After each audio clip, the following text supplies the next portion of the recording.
Bom, o que nós vimos até agora foi o socialismo científico. Karl Marx, Engels propuseram aí revoluções na história, né? Propuseram o meio, a forma, né? Falaram da mais-valia, justificaram, né? Por que deveria haver uma reforma. Dentro da justificativa deles, essa prática de uma sociedade que não dividia bem, né, as suas riquezas, né, que eram riquezas muito manipuladas por um grupo específico de pessoas. E aí eles vão expondo. Só que a teoria marxista, ela incomodou muita gente. Por quê? Porque ele está propondo uma revolução armada. Nós vamos ter, então, outras ideias de socialismos no mundo.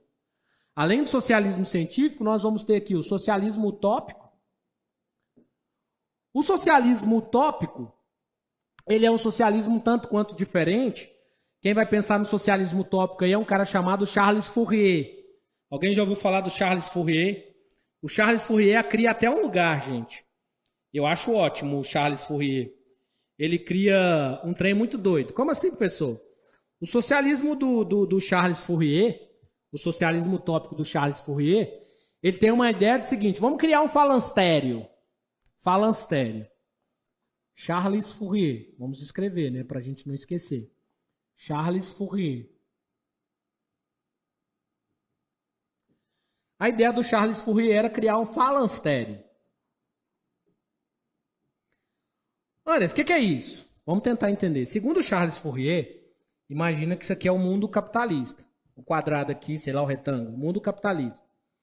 Dentro do mundo capitalista, você ia criar o falanstério, que é socialista. Então, aqui é o capitalismo e aqui o socialismo. Para a lógica científica, né? Para a lógica do Marx, toda vez que eu falar para a lógica científica, eu estou me referindo ao socialismo de origem, né? O socialismo raiz, vamos dizer assim. Esse é o Nutella. Qual que é a ideia do socialismo Nutella aqui? Pegar uma população, colocar ela aqui, ó, dentro do falanstério, e aqui no falanstério vai ter o quê? A empresa, a indústria, vai ter o parquinho de diversão, vai ter a escola, vai ter a moradia, vai ter a área de lazer, tudo ali dentro. De modo que as pessoas que estão aqui, elas não precisem sair. Isso aqui, primeiro, que se você está falando com pessoas, você já está falando com a pessoa errada, né? Porque as pessoas são curiosas, elas vão querer sair. Outra coisa, a indústria que está produzindo aqui, ela não está produzindo para dentro, ela está produzindo para fora. O capitalismo vai engolir isso aqui. Não existe. Não tem como criar um regime socialista científico dentro do regime capitalista. Impossível. É isso que o Marx vai falar. Por isso que ele falava que quando viesse a revolução, ela tinha que substituir o sistema. Vai ser um novo sistema. Beleza? Então o socialismo utópico ele não vai funcionar. Porque ele se refere a um lugar específico. E a lugares específicos você não consegue ditar a lógica da crista da onda. Vai ter um outro socialismo, que é o socialismo religioso. Vou colocar o nome, por favor. Segura sua onda aí. Vai ter o socialismo cristão. Nem Cristo sabia disso, mas vai ter, né?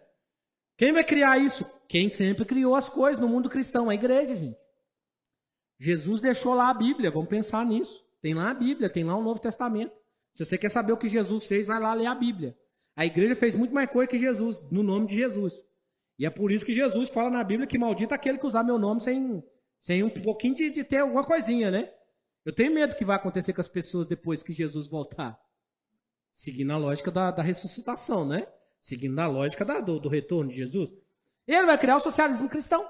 A igreja vai falar, o Papa Leão IX vai falar no final do século XIX que a igreja já era socialista. Come ha! Eu tenho que fazer isso porque eu lembro do Dragon Ball Z, né? E aí, a única coisa que eu consegui lembrar aqui agora é quando a igreja fala um trem desse. Gente, quando a gente pegar a teoria científica, a gente vai propor o seguinte. O socialismo cristão que o Papa Leão XII está falando é aquele socialismo em que os fiéis dão dinheiro para a igreja doar coisas aos pobres.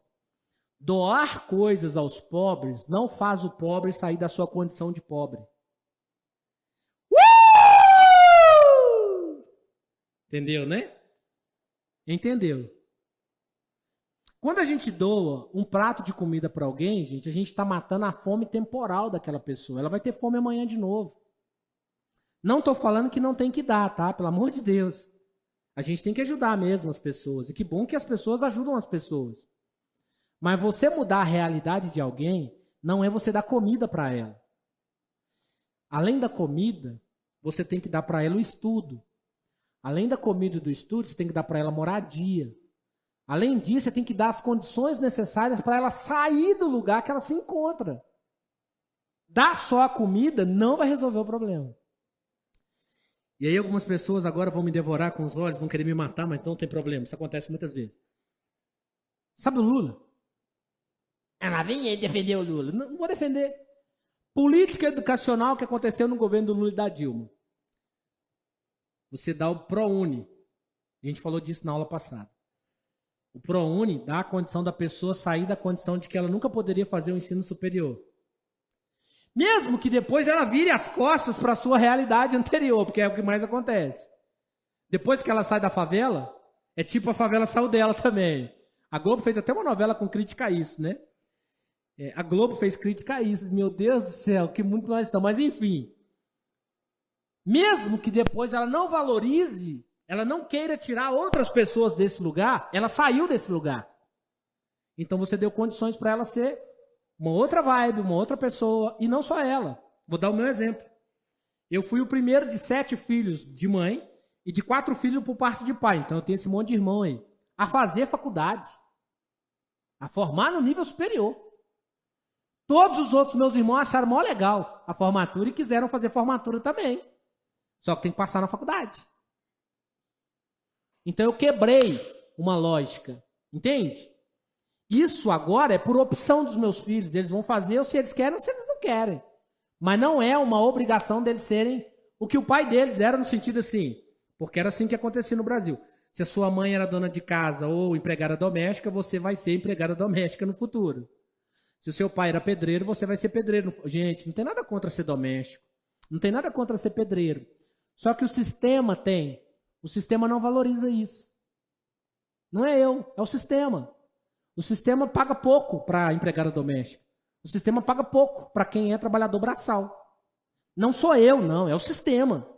Então, eu posso querer ser pedreiro por opção, mas não porque não tem, falta minha opção, vou ser isso aqui mesmo. Eu passei por um curso superior e fiz engenharia, mas eu quero ser pedreiro, gente. Vocês não sabem tanto que me deixa feliz ser pedreiro. E eu sei disso. As pessoas gostam de coisas que elas fazem, mas elas precisam da grana. Você já imaginou hoje uma pessoa ganhando salário mínimo no Brasil, do jeito que nós estamos? Um quilo de carne mochiba, R$30, mano. Aquela que cozinha de um dia pro outro, quando você vai pegando, ela tá dura. 30 conto. Se você quiser comer uma mochibinha. Senão você pode comer ovo, que também não tá barato, tá 15. 15 conto o ovo. Então tem o socialismo cristão. Segundo o Papa, não precisava de revolução para nada, já acontecia isso no mundo. Por que a igreja temia? Revolução. A revolução armada. Revolução é faca na caveira. Até a igreja sobra. É daqui que eles criam aquela ideia que socialista não é cristão, né? Mas enfim, não vou entrar nesse mérito da questão. Papa Leão IX.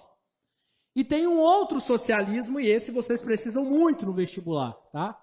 Mas muito mesmo. Como assim, Anderson? Talvez esses sejam os que mais vocês vão ouvir falar. Muito mais do que o do Marx, né? Muito mais.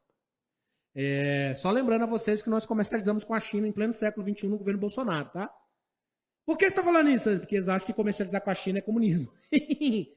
Os comunistas estão comercializando com a China. E o Bolsonaro é o quê? Bom, mas vamos lá. Socialismo real.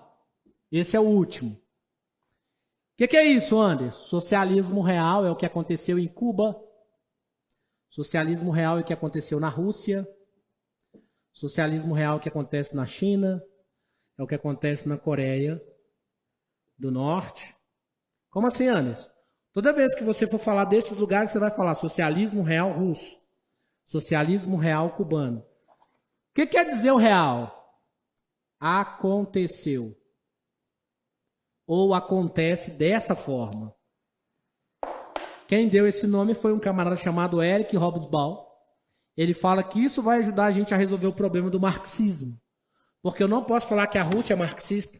Eu não posso falar que a China é marxista. Eu não posso falar que em Cuba é marxismo. Por quê? Cuba é revolução local. Rússia, revolução local.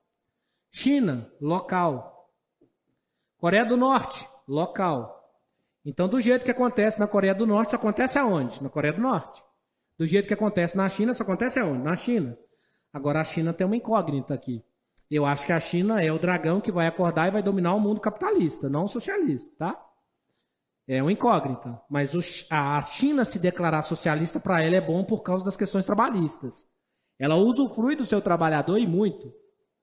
Os chineses, gente, são confucianos. Confúcio ensinou a sociedade chinesa a não se rebelar contra o Estado.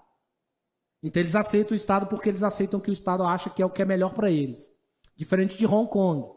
Mas Hong Kong não aceita o Estado porque Hong Kong se tornou inglês. Hong Kong era um protetorado inglês. Nós vamos estudar isso na próxima aula. Então nós temos que tomar cuidado com a China. Rússia é local. Ah, mas a Rússia é local, gente. A Rússia é cabulosa. Mas é local. O Putin é pobre? E Cuba? Cuba é um exemplo estranho, mas é um exemplo. A Revolução Socialista Cubana só foi possível porque a Rússia com certeza negociou isso com os Estados Unidos. Olha, não põe a mão em Cuba mais não, senão eu volto com os mísseis. Depois nós vamos ver sobre isso também. Mas fica a dica. Toda vez que você falar do que acontece, põe o real. Beleza? Porque aí fica mais parecido com a realidade. Tamo junto.